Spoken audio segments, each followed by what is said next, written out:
మీ ఎలాంటి వ్యాపార ప్రకటనలకైనా వెంటనే మా ఛానల్ సంప్రదించండి. అందరికీ నమస్కారం. నేను శిరీష. ప్రస్తుతం మనతో పాటు ఉన్నారు ప్రముఖ ఆధ్యాత్మికవేత్త, జ్యోతిష్య వాచస్పతి బ్రహ్మశ్రీ పోతికుచ్చి చంద్రమౌళి శాస్త్రి గారు. గురుగారితో మాట్లాడదాం. నమస్కారం గురుగారు. ఓం శ్రీమాత్రే నమః. గురుగారు, ప్రతి నెల మనం మాస ఫలాలు చెప్పుకుంటూనే ఉంటాం. సో ఈ మాసం జూన్ మాసంలో ద్వాదశ రాశులైన మొదటి రాశి మేష రాశి వారికి ఎలా ఉండబోతుందంటారు? ఎలాంటి జాగ్రత్తలు తీసుకోవచ్చు అంటారు? నవగ్రహాల ప్రభావం ఎలా ఉంటుందంటారు? గ్రహ గోచారం ఓవరాల్ గా చూసుకుంటే బాగుందంటారా? ఓవరాల్ గా ఎలా ఉంటుందంటారు? ఓం నమో భగవతే దక్షిణామూర్తయే మహ్యం మేధాం ప్రజ్ఞాం ప్రయచ్చ స్వాహ. శ్రీ మేధా దక్షిణామూర్తయే నమః.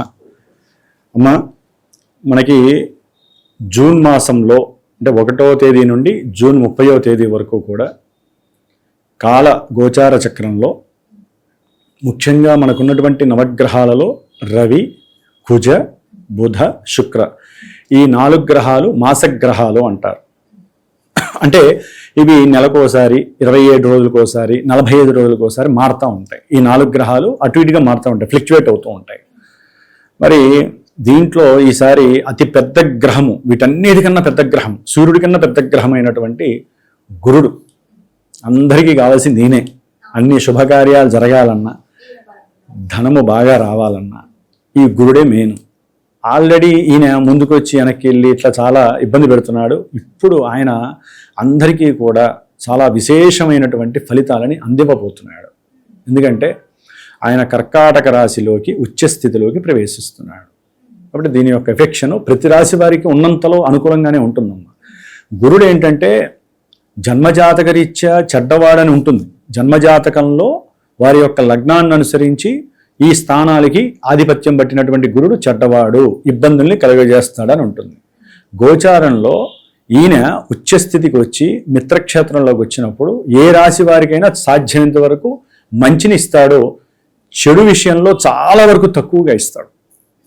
ఎందుకంటే శుభుడు, అసలే అత్యంత శుభుడే గురుడు. మరి అలాంటిది గురుడు శుభగ్రహమై చక్కగా అనుకూలంగా వస్తున్నాడు. మిగతా శని, రాహు, కేతువులు ఈ 3 గ్రహాలు కూడా వేటి ప్రదేశంలో అలాగే జూన్ మాసంలో ఉంటాయి.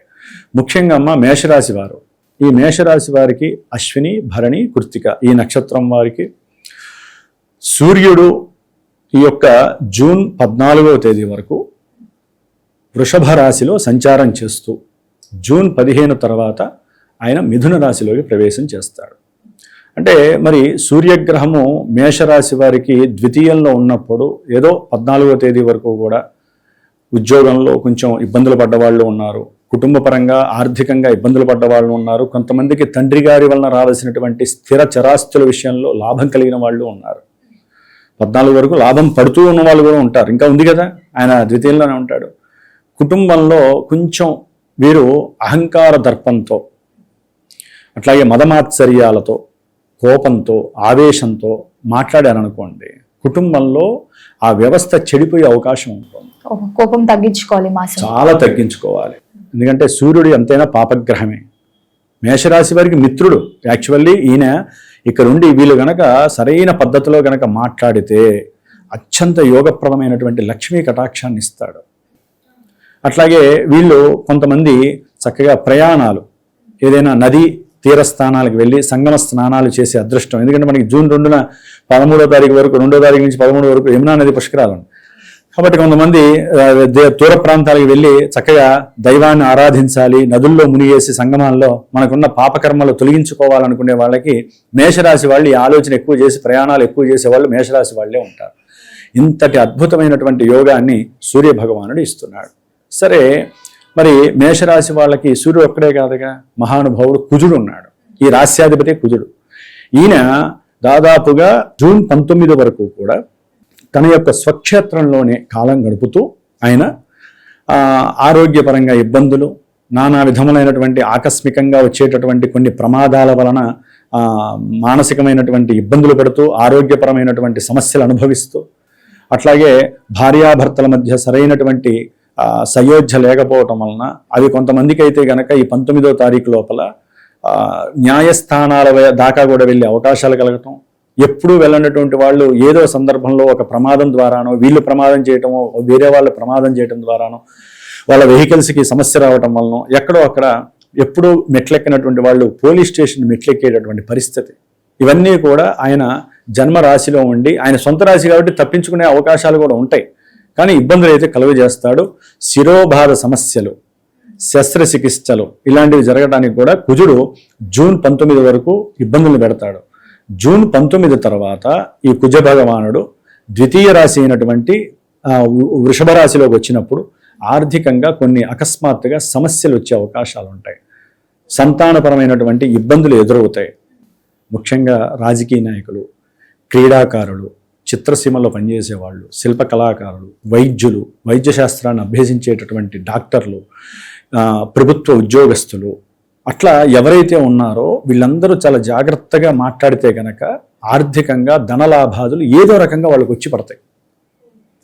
అదీ కాక ఈయన పంచమాధిపతి 2వ స్థానంలో ఉండటం ద్వారా వీరికి ఏంటంటే తల్లిదండ్రుల పరంగా వచ్చేటటువంటి స్థిర చరాస్తుల ద్వారా ఆర్థిక లాభం కలిగే అవకాశం 14వ తారీఖు వరకు ఉంది. జూన్ 14 వరకు పూర్వీకుల ఆస్తులు అవి. ఎందుకంటే రవి నక్షత్రాలు మారినప్పుడల్లా ఈ యొక్క వైబ్రేషన్స్ అవుతూ ఉంటాయి. అకస్మాత్తుగా ఉద్యోగంలో తొలగిపోయి, ఉద్యోగంలోంచి లే ఆఫ్ అయిపోయి 14 లోపల ఉద్యోగంలోంచి తీసేసి ఈ మేషరాశి వాళ్ళని ఆర్థికంగా స్ట్రగుల్నెస్ని అకస్మాత్తుగా ఇచ్చే పరిస్థితులు కూడా చాలామంది అనుభవిస్తున్నారు. 14 వరకు అనుభవిస్తారు.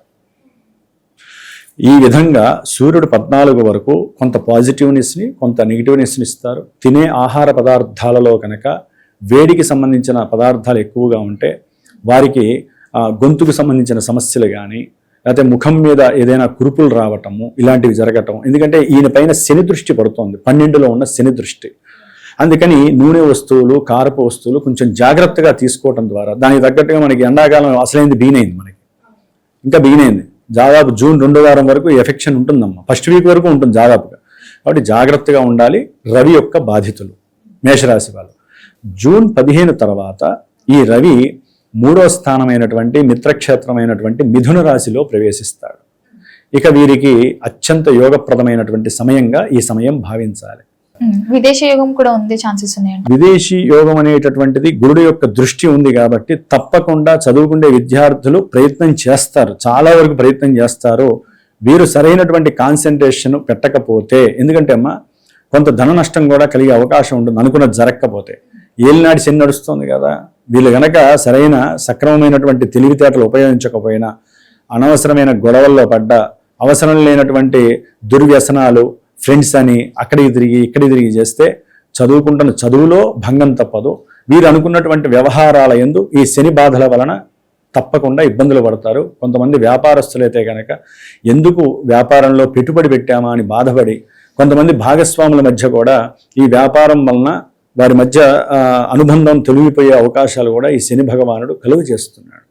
ప్రయాణాల్లో కూడా కొన్ని ఇబ్బందికరమైనటువంటి దోషాలు, ఆలస్యంగా ప్రయాణం చేయడం ద్వారా కానీ, ప్రయాణం చేస్తూ ఒక్కసారి నిద్ర వచ్చినా, అంటే నిద్ర ఆల్రెడీ లేక ఇబ్బంది పడుతున్న వాళ్ళు ప్రయాణాలు చేస్తున్నప్పుడు జాగ్రత్త.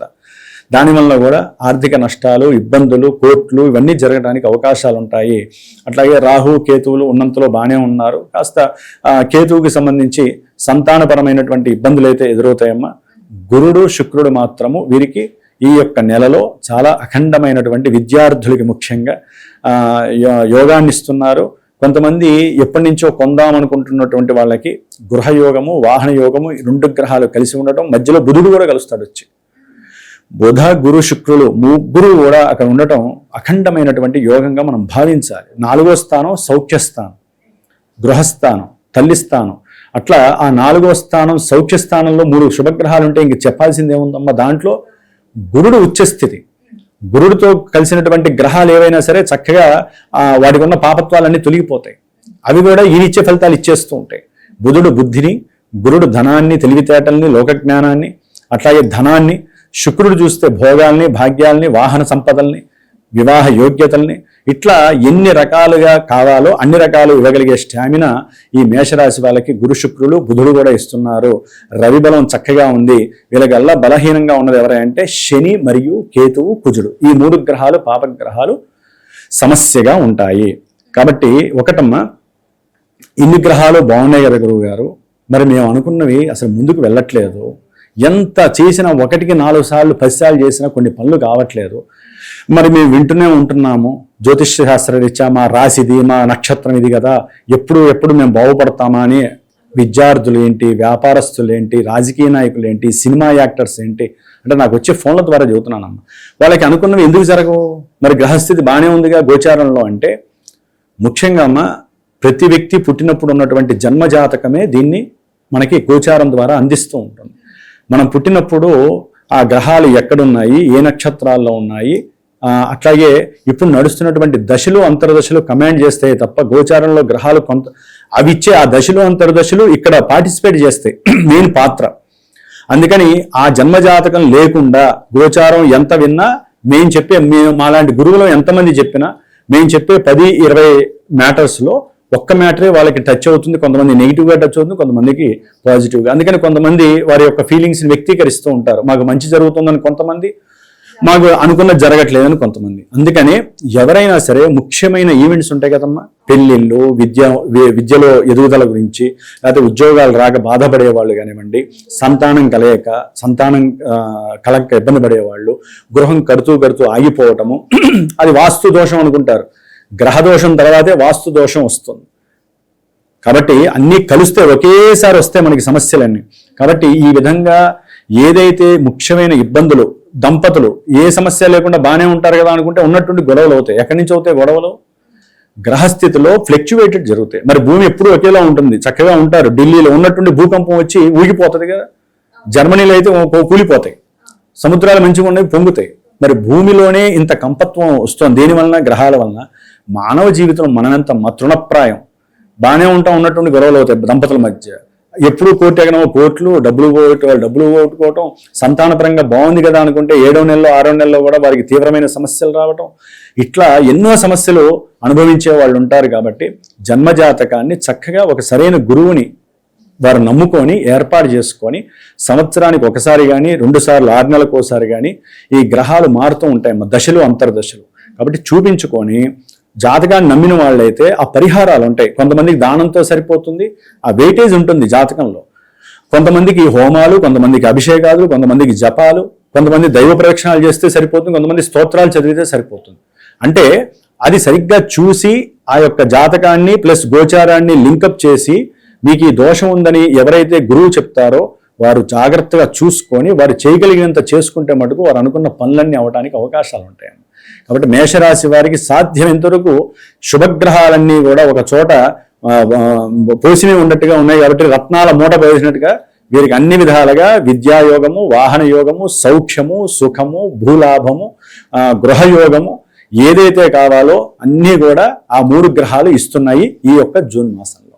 ఓహో, మిథున రాశికి వెళ్ళినప్పుడు మిథున రాశి వారికి తండ్రి గారి వలన సహాయ సహకారాలు, ఏదన్నా షేర్స్లో కానీ స్టాక్ మార్కెట్లో కానీ పెట్టినటువంటి వాళ్ళకి ధనము కాస్త సమయానికి ఆదుకున్నట్టుగా లాభించటము, పోయినటువంటి ఉద్యోగస్తులు వాళ్ళు ప్రయత్నం కనుక గట్టిగా చేస్తే, వారి యొక్క తెలివితేటలను కనుక పెట్టుబడిగా పెడితే, వారు మాట్లాడే మాట, ఆలోచించే తీరు ఇవన్నీ కనుక కరెక్ట్గా ఉంటాయి. ఎందుకంటే రవికి మిత్రక్షేత్రంతో పాటుగా చాలా యోగ్యకరమైనటువంటి స్థానం. కొంతమందికి బుధాదిత్య యోగం అని పడుతుంది కదా, ఆ బుధాదిత్య యోగం మిథున రాశిలో కూడా పడుతుంది యాక్చువల్లీ. కాబట్టి ఈ రవి అక్కడ ఉండటం ద్వారా చాలా బంధువుల యొక్క సహాయ సహకారాలు, తండ్రి గారి యొక్క బంధువుల సహాయ సహకారాలు వీళ్ళకి లభిస్తాయి. పోయినటువంటి ఉద్యోగాన్ని వీరు కనుక చాలా చాకచక్యంగా తెలివితేటలతో కనుక సాధన చేస్తే తప్పకుండా వారికి జూన్ 15 తర్వాత ఉద్యోగ లాభసిద్ధి కలుగుతుంది. అట్లాగే ఏదైనా స్థిర చరాస్తులు కొనేటప్పుడు కానీ అమ్మేటటువంటి విషయాలలో కొంచెం ఆలోచన పూర్వకంగా వీరు చాకచక్యంగా ప్రవర్తించకపోతే మధ్యలో ఏజెన్సీస్ వాళ్ళు ఇబ్బంది పెట్టే అవకాశం ఉంటుంది. అట్లాగే ఈ కుజుడు అక్కడ నుండి ఆయన చూసేటటువంటి స్థానాల పరంగా గనక చూసుకున్నట్లయితే దూర ప్రాంతాలకి అకస్మాత్తుగా ప్రయాణం ఆచరించి కుటుంబ పరంగా వారు ధనాన్ని ఖర్చు పెట్టడం, ఆ ధనాన్ని ఖర్చు పెట్టే సమయంలో కూడా వీరు మానసికంగా బాధపడటం, ఇలాంటివన్నీ చాలా జరుగుతాయి.